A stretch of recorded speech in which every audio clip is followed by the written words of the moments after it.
The blueprints scattered across my kitchen table looked like chicken scratch at 2 in the morning, but they represented 15 years of my life's work.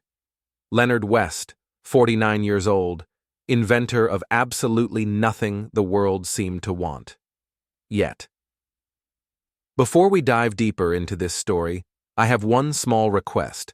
Please subscribe, drop a like, comment, and hit that hype button to boost this channel so more people can discover these incredible Reddit stories. I was adjusting the specifications on my latest patent application when I heard Brenda's voice drifting from the living room. My wife was on the phone, speaking in hushed tones that immediately set my teeth on edge. He's completely clueless, Jeff. Still thinks those stupid inventions will make him rich someday. Her laugh was cold, calculating. Once he sells those patents, we're set. I'll make sure he's out before the year's up. My pencil snapped in half. Love, marriage, and corporate espionage.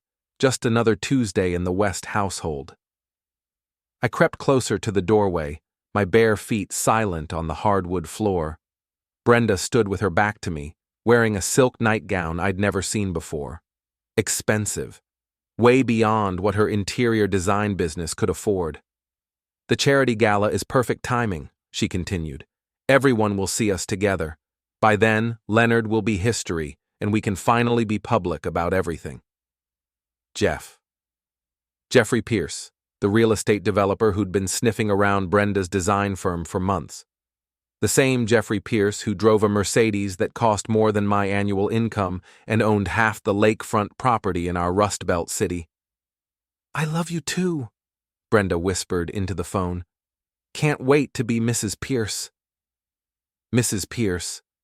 The woman I'd been married to for 17 years was already planning her next wedding.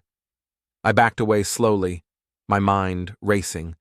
The kitchen table looked different now, not a workspace, but evidence of my own stupidity.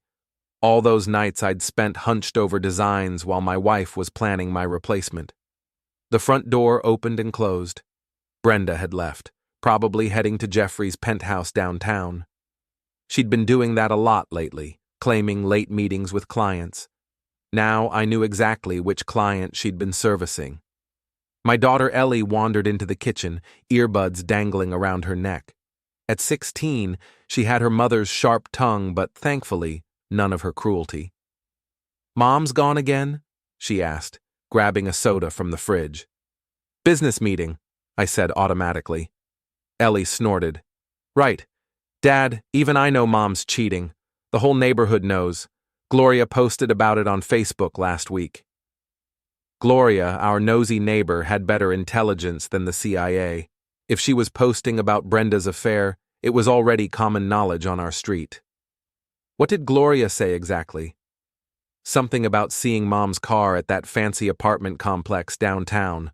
Multiple times. Late at night. Ellie studied my face. "You really didn't know?" I'd known something was wrong. The expensive jewelry Brenda claimed were gifts from grateful clients. The way she'd started dressing differently, acting differently. The hotel receipts I'd found in her purse that she'd explained away as client entertainment. But knowing and having it confirmed were two different kinds of pain. "Dad?" Ellie's voice was softer now. "Are you okay?" "I'm fine, kiddo. Just tired." She didn't believe me, but she was smart enough not to push. After she went back upstairs, I sat alone in my kitchen, staring at my patents. 15 years of work, and my wife was planning to cash them in and run off with her boyfriend. Not if I had anything to say about it. The next morning, Brenda returned home wearing the same clothes from the night before, her hair mussed and her makeup smudged. She breezed past me like I was furniture. "We're having a dinner party Saturday night," she announced, checking her reflection in the hallway mirror. "Some important people from the design community. Try to look presentable." "Anyone I know?" "Jeffrey Pierce will be there. He's been a wonderful business partner." The way she said, "business partner," made my skin crawl. "I'm sure he has." She shot me a sharp look. "What's that supposed to mean?" "Nothing at all. Looking forward to meeting your wonderful business partner. Saturday arrived like a final verdict. Brenda transformed our house into something from a magazine, complete with catered food and expensive wine that definitely wasn't in our budget. She wore a black dress that hugged every curve, paired with diamond earrings I'd never seen before. New jewelry? I asked. A gift from a grateful client, she said smoothly. The guests began arriving at 7. Brenda's colleagues from the design firm, all sharp suits and sharper tongues. They looked at me like I was the help. Then Jeffrey Pierce walked through my front door like he owned the place. He was everything I wasn't, tall, polished, wearing a suit that probably cost more than my truck. Silver hair perfectly styled, confident smile, manicured hands that had never held a wrench or soldered a circuit board. "You must be Leonard," he said, extending one of those manicured hands. "I've heard so much about you." "I'll bet you have," I thought, but I shook his hand anyway. His grip was firm, practiced, the handshake of a man who made his living convincing people to trust him. "Jeffrey's been such a help with some of my larger projects," Brenda said, moving to stand beside him. "Too close, way too close for business partners." "What kind of projects?" I asked. "Property development. Brenda has an incredible eye for design. She's been consulting on several of my luxury developments." "Consulting?" I nodded slowly. "That must involve a lot of late-night meetings." The temperature in the room dropped 10 degrees. Brenda's smile became razor-sharp. "Leonard works on his little inventions," she told Jeffrey, her voice dripping with condescension. "He's been trying to get patents for years, very dedicated. Little inventions. In front of a room full of strangers, my wife had just dismissed my life's work as a hobby." "What kind of inventions?" Jeffrey asked, though his tone suggested he was just being polite. "Improvements to industrial equipment mostly, manufacturing processes, nothing glamorous. But potentially profitable?" There was something in Jeffrey's voice now, a sharpness that hadn't been there before. "Leonard thinks so," Brenda said with a laugh. "He's always been optimistic about his prospects." The conversation moved on, but I caught the look that passed between Brenda and Jeffrey. They were planning something involving my patents, and I was apparently too stupid to notice. The evening dragged on with me playing the role of the bumbling husband while my wife and her lover performed their charade. By the time the last guest left, I was ready to explode. "That went well," Brenda said, kicking off her heels. "Did it?" Jeffrey was very impressed with the house. He said I have excellent taste.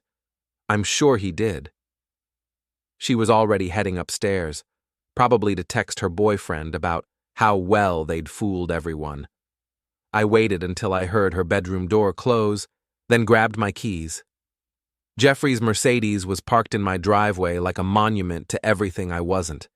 Pristine black paint, chrome wheels, leather interior visible through the windows.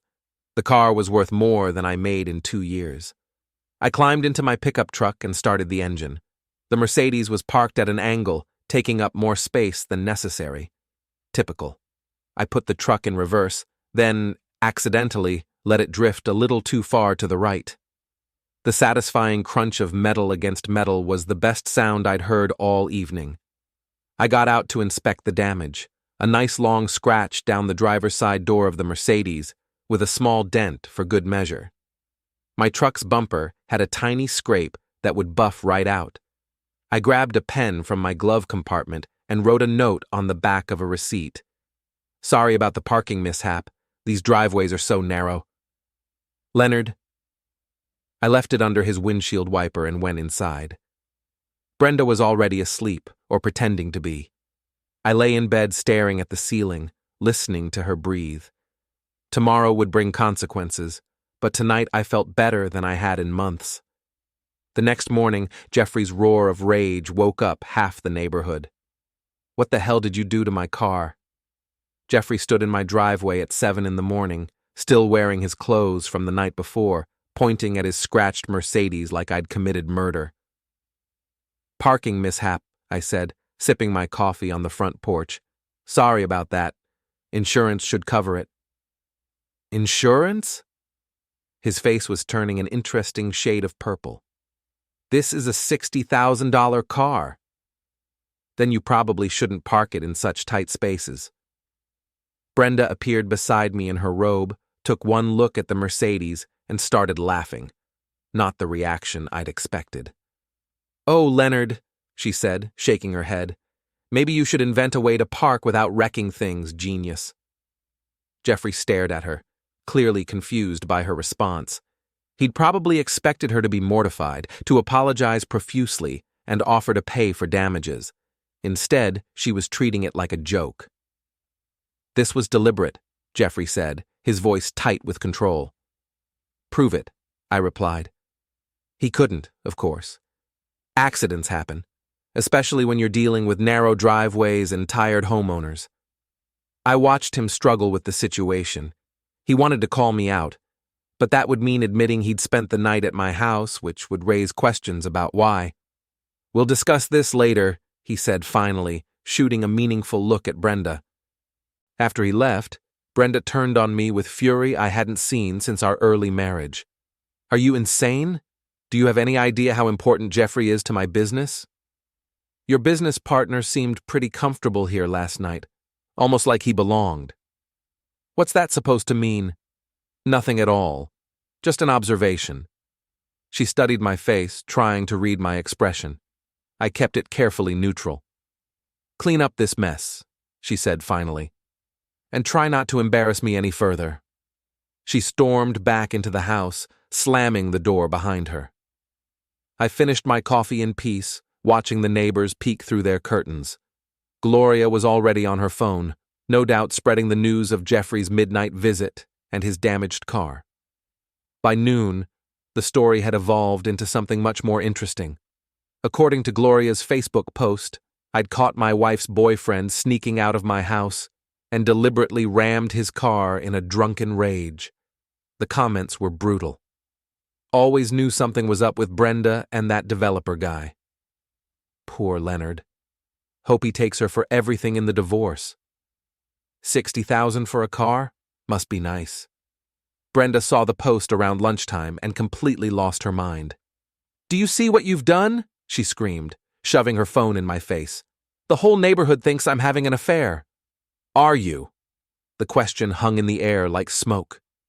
Brenda's face went through several expressions before settling on righteous indignation.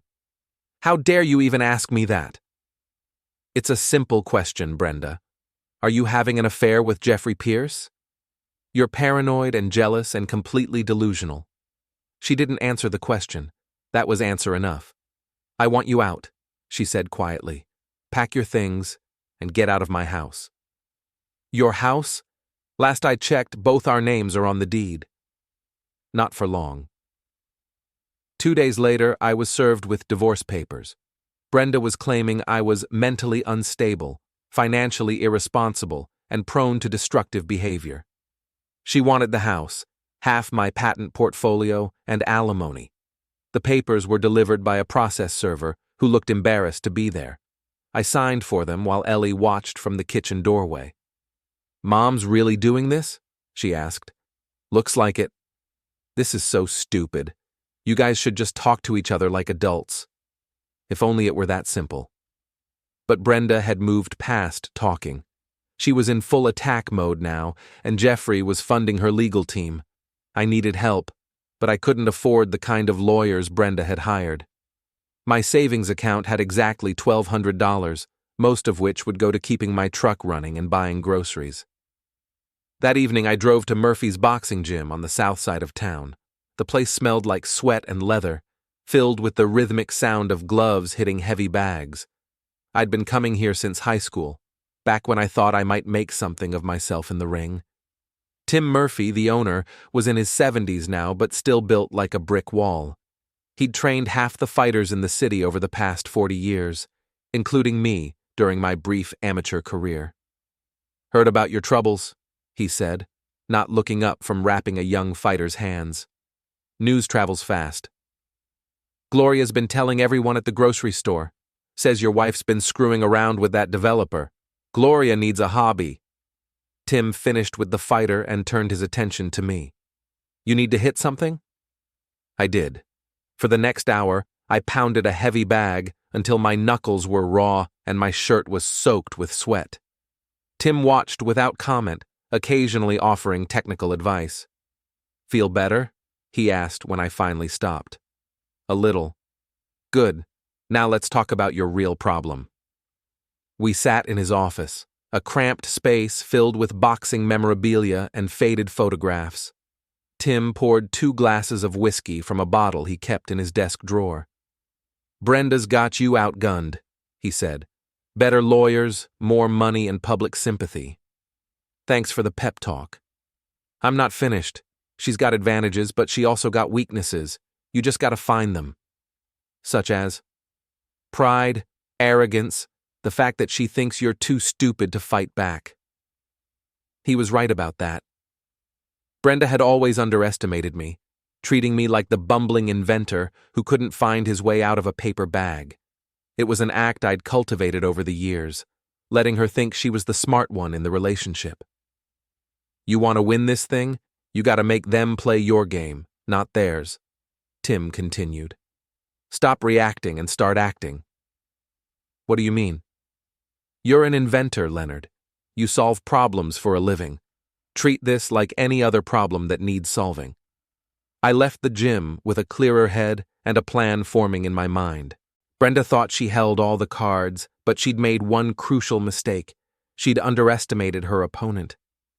The next few days, I started paying attention, really paying attention. I followed Brenda's routine, noted her meetings, observed her behavior. I wasn't stalking. Everything I did was perfectly legal and mostly involved sitting in public places where she happened to be. What I discovered was interesting. Brenda's design firm was landing an unusual number of contracts with properties that Jeffrey's company later purchased or developed. The timing was too convenient to be coincidental. I started digging through public records, property transfers, zoning applications. The paper trail was there if you knew where to look. Brenda would get hired to consult on a property, then Jeffrey's company would swoop in with development plans that seemed remarkably well informed about the property's potential. It wasn't technically illegal, but it was definitely unethical. And if the property owners knew their interior designer was feeding information to developers, they might have some strong opinions about it. I was building a case, piece by piece, when Ellie came home from school with news that changed everything. There's going to be a big charity thing at the Civic Center, she said, dumping her backpack on the kitchen table. Mom's helping organize it. She's been bragging about how she and Jeffrey are going to be the power couple of the evening. When? Next Saturday.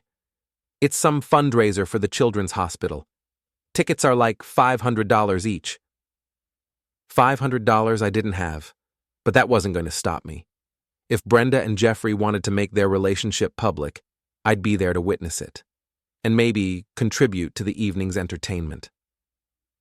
The week leading up to the charity gala was tense. Brenda barely spoke to me, communicating mostly through Ellie or terse text messages about practical matters.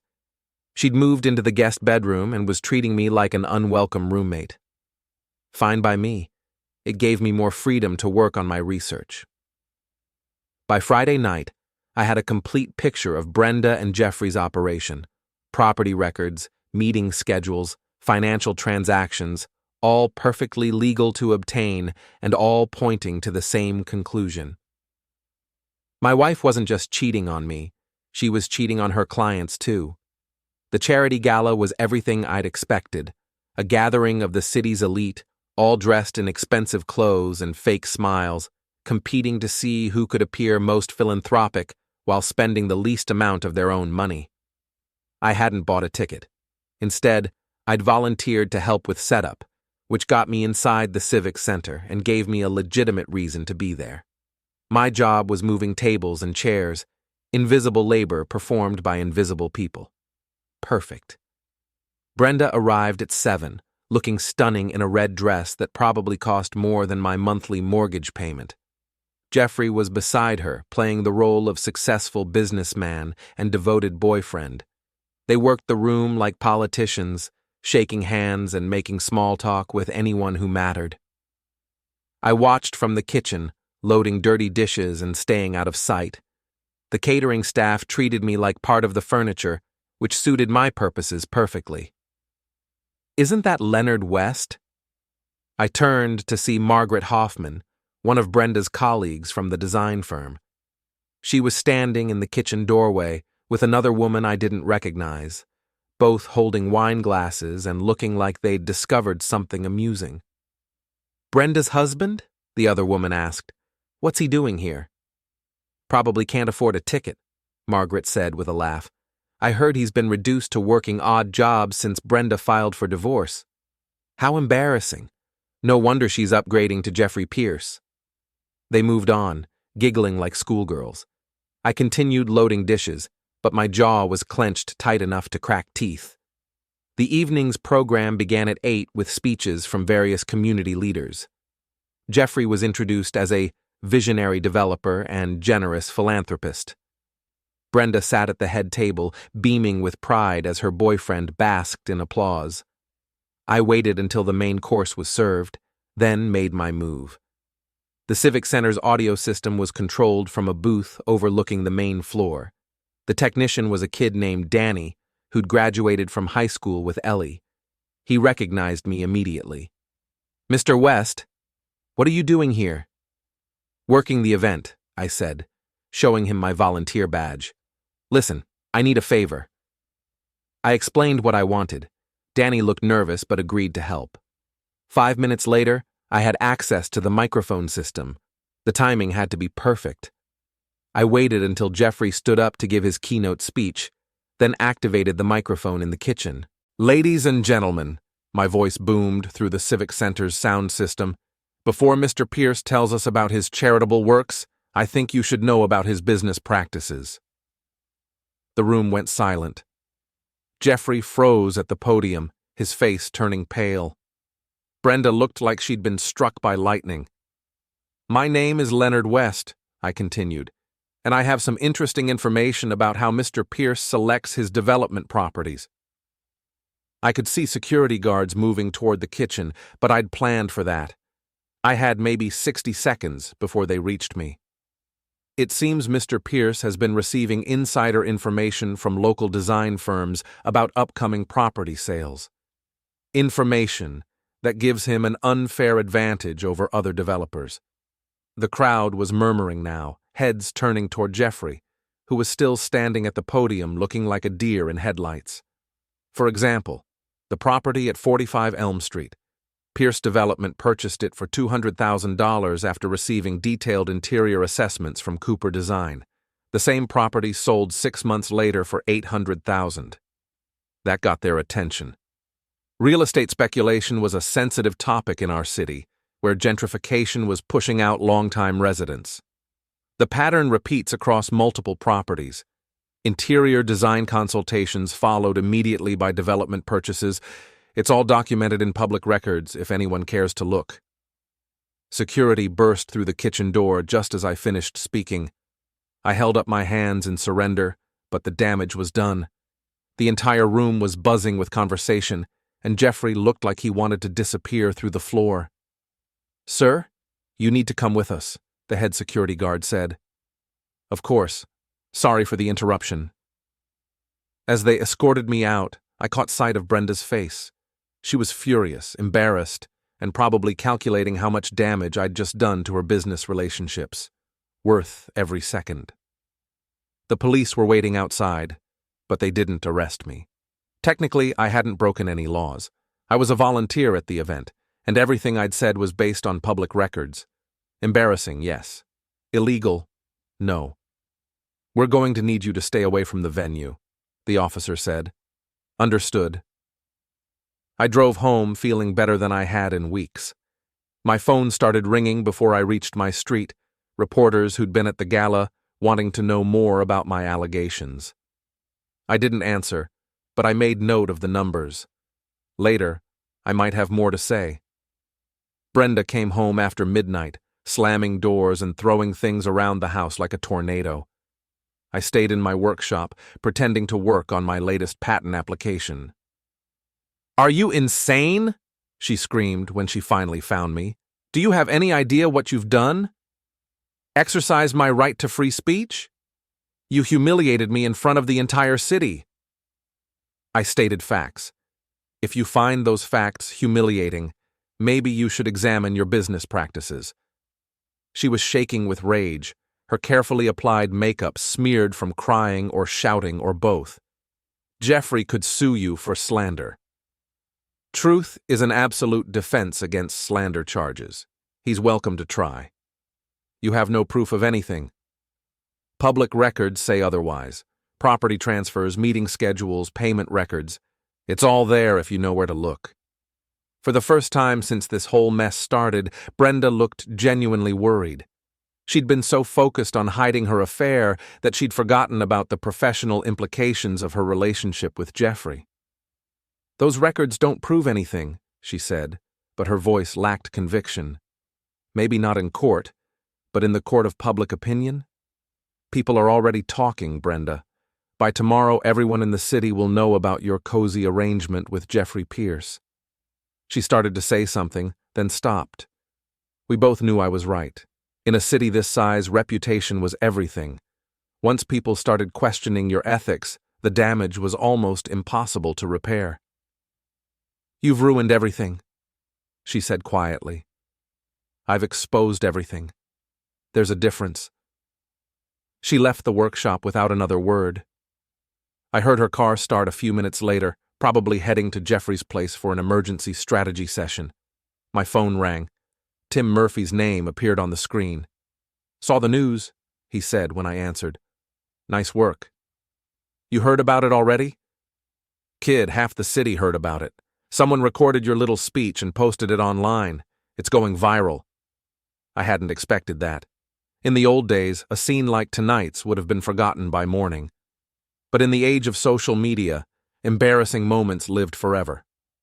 How's it playing? Mixed. Some people think you're a hero for exposing corruption. Others think you're a bitter husband trying to destroy your ex-wife's career. What do you think? I think you just fired the first shot in a war. Hope you're ready for what comes next. I was. For the first time in months, I felt like I was in control of my own life. Brenda and Jeffrey had been playing a game they thought I was too stupid to understand. Now they knew better. The real fight was just beginning. The next morning brought consequences I hadn't anticipated. My phone rang at 6 a.m. with a call from my patent attorney, a nervous man named David Chen, who'd been handling my applications for the past 5 years.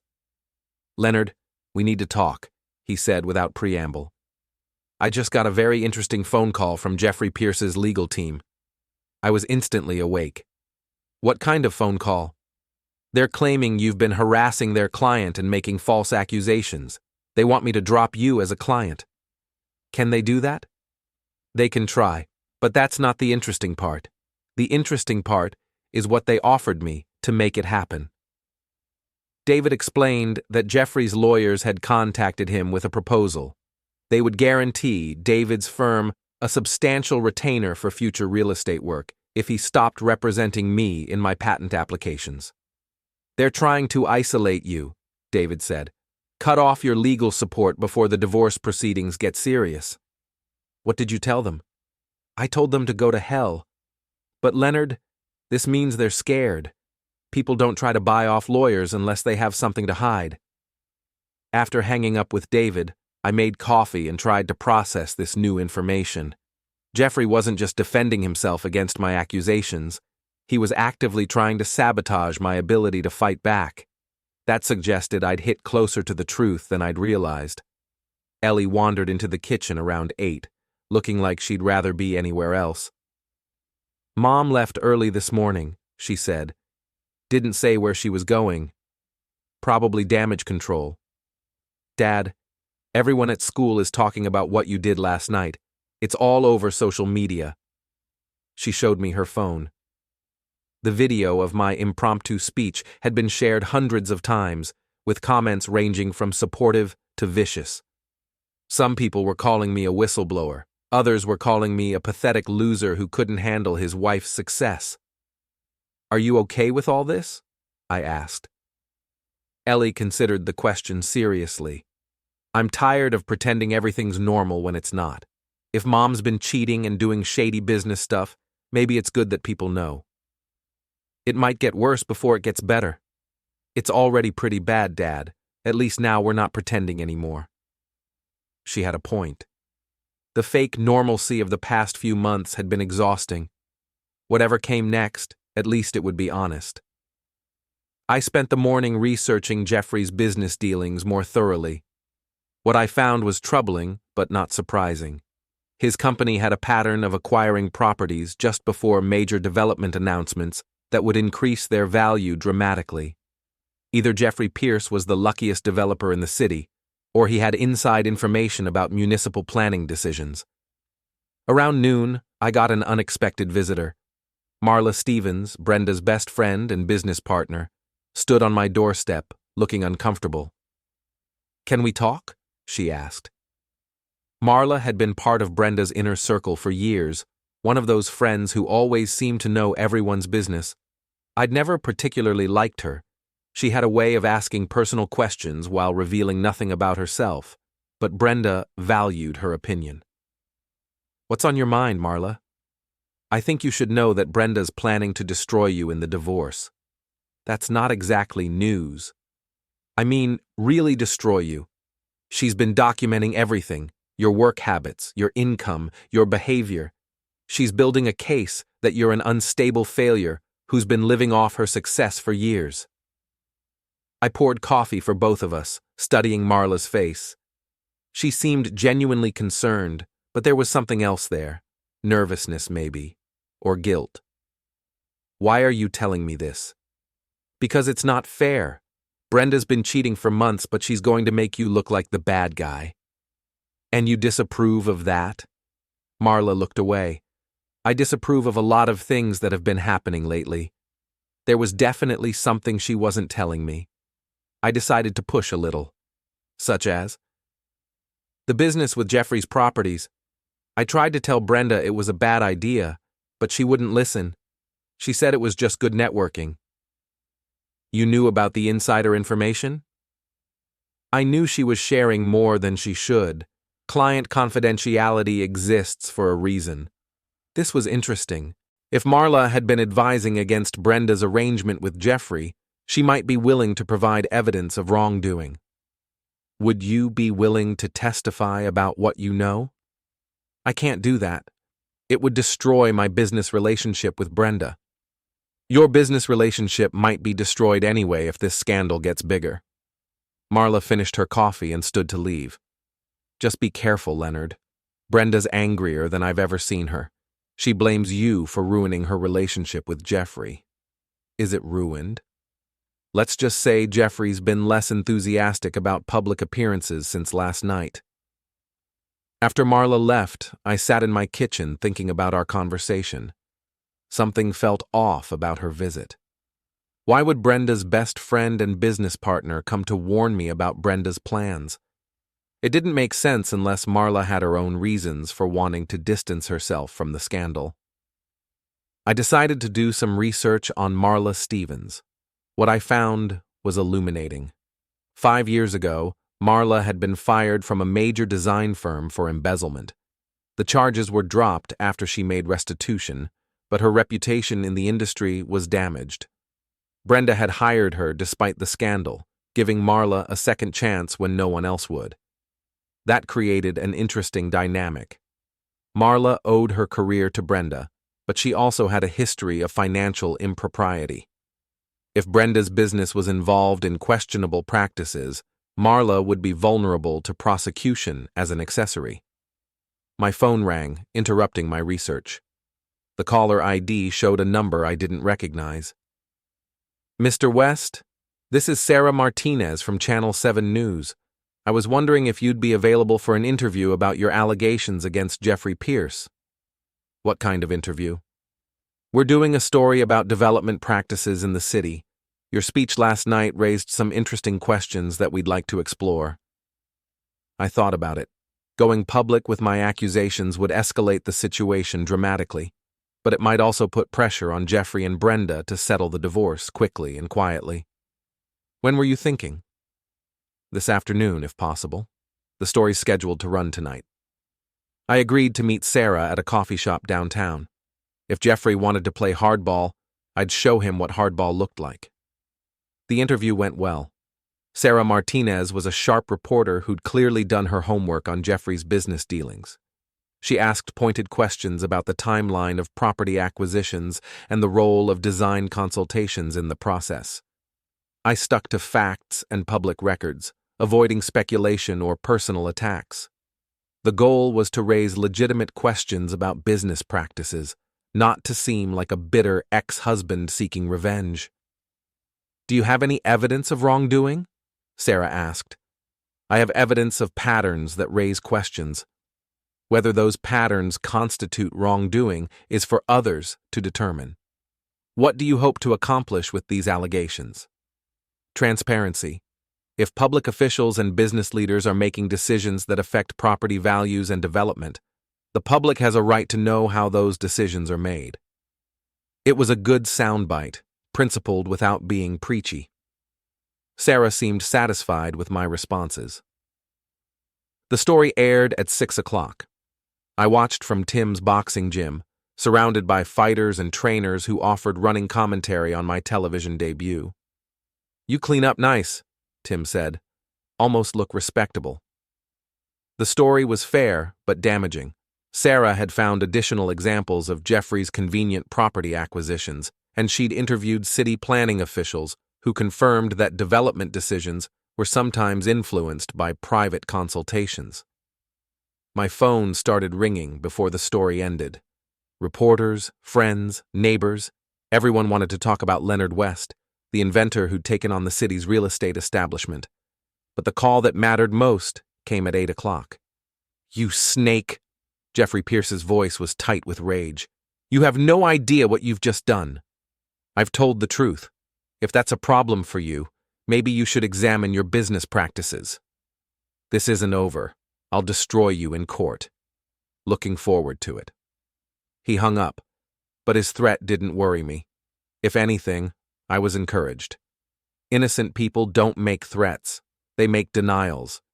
Jeffrey Pierce was scared, and scared people make mistakes. I was counting on it. The next 2 weeks brought a media firestorm that consumed everyone involved. Jeffrey's business practices became front-page news, with reporters digging into every property deal he'd made in the past 5 years. The city council announced an investigation into development approval processes. 3 of Jeffrey's major projects were put on hold pending review. Brenda's design firm lost 4 clients in the first week alone. Nobody wanted to work with a company that might be feeding information to developers. Her remaining clients were asking pointed questions about confidentiality and professional ethics. I should have felt vindicated, but mostly, I felt tired. The constant media attention was exhausting, and the legal bills were mounting even though I was representing myself in the divorce proceedings. That's when Marla made her second visit. "I need to tell you something," she said, standing on my doorstep at 9 o'clock on a Tuesday night. She looked terrible, pale, shaky, like she hadn't slept in days. "Come in." We sat in my living room while Marla gathered her courage to speak. When she finally started talking, her words changed everything I thought I knew about the situation. "I'm the one who set this whole thing up," she said quietly. "The affair, the business arrangement, all of it. I orchestrated everything." I stared at her, trying to process what I'd just heard. "What do you mean you set it up?" 5 years ago, when you fired me from that consulting job, you destroyed my reputation. No one would hire me except Brenda, and only because she felt sorry for me. I remembered the job. Marla had been working as a freelance consultant on one of my patent applications, and I'd discovered she was padding her hours and charging for work she hadn't done. I'd fired her and refused to pay the inflated bill. "You've been planning this for 5 years?" "Not planning, exactly, but when the opportunity arose, I took it." Marla explained how she'd gradually poisoned Brenda against me, highlighting my failures and disappointments while emphasizing my lack of commercial success. She'd introduced Brenda to Jeffrey at a networking event, then encouraged their relationship. I fed Brenda information about your patents, told her they were worthless but might have some salvage value. I convinced her that you were holding her back professionally. And the business arrangement with Jeffrey? That was easy. I suggested that Brenda could leverage her design consultations to build relationships with developers. Jeffrey was happy to pay for inside information, and Brenda was happy to provide it. The scope of Marla's manipulation was breathtaking. She'd spent years undermining my marriage while positioning herself as Brenda's trusted advisor. Every piece of advice, every suggestion, every casual comment had been designed to drive a wedge between Brenda and me. Why are you telling me this now? Because it's gotten out of hand. I wanted to hurt you, not destroy innocent people. Brenda's business is ruined. Jeffrey's facing criminal investigation. Even your daughter is suffering because of what I set in motion. Marla was crying now, years of guilt and anger finally breaking through her carefully maintained facade. I have recordings, she said. Conversations with Brenda about the property deals. Phone calls with Jeffrey discussing inside information. Everything you need to prove what really happened. Why would you record those conversations? Insurance. I knew that if things went wrong, I'd need protection. I never thought it would go this far. I sat back in my chair, trying to absorb the implications of what Marla had revealed. She'd handed me the ammunition to destroy both Brenda and Jeffrey, but using it would also expose her own role in the conspiracy. What do you want from me? Nothing. I just wanted you to know the truth.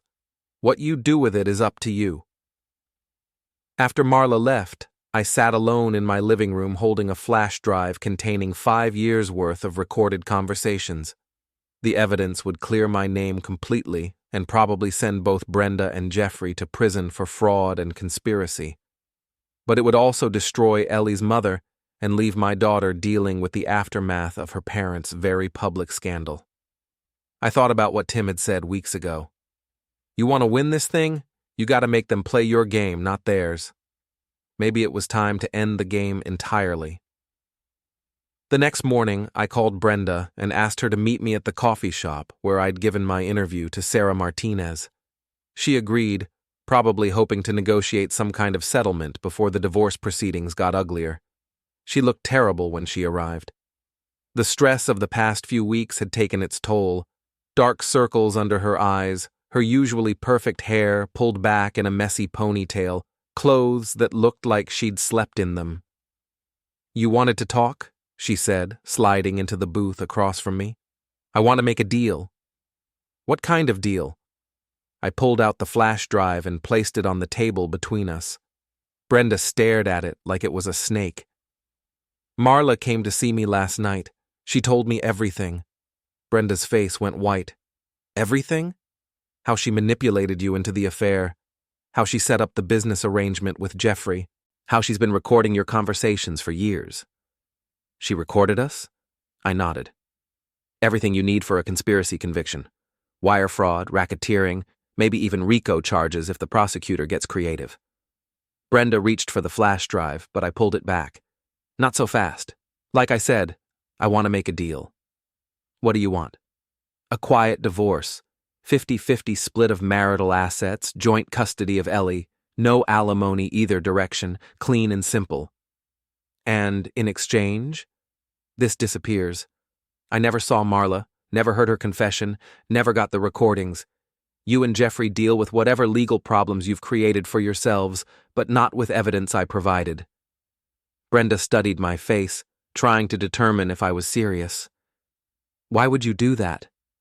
Because Ellie doesn't deserve to watch her mother go to prison, and because I'm tired of this whole mess. What about Jeffrey? Jeffrey can take care of himself. He's a big boy with expensive lawyers. Brenda was quiet for a long time, weighing her options.